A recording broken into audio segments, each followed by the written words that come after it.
Кочанското архиерејско наместништво и црковниот храм Свети Великомачени Ѓорѓе од Кочани започнаа со акцијата за фреско сликање на внатрешниот дел од црквата Свети Пантелеймон во Кочанското село Пантелеј.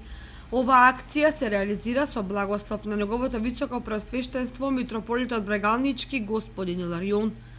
Откако се појавија услови за фреско живописување на манастирот Свети, посветен на Светиот Великомаченик Пантелеймон во село Пантелеј, конечно ќе го добие заслужениот лик кој што го заслужува секој манастир.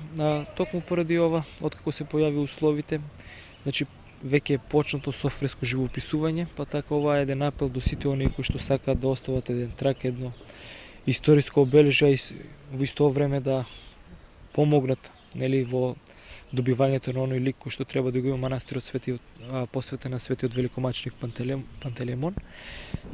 Доколку сакаат, доколку имаат услови, може да донираат и да учествуваат во фреско живописувањето со тоа што ќе донираат за фреско живописување.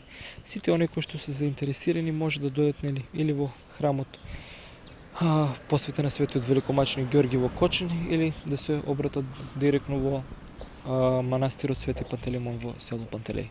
Инаку црквата посветена на Свети Пантелеймон во Кочанското село Пантелеј е градена во 70-тите години и на 19-тиот век и фреско сликана на горниот дел од таванот и иконостасот од страна на тајфата на Димитрий Андонов Папрадички, познат зограф кој во тој временски период престојувал и работел во неколку цркви во Кочанско.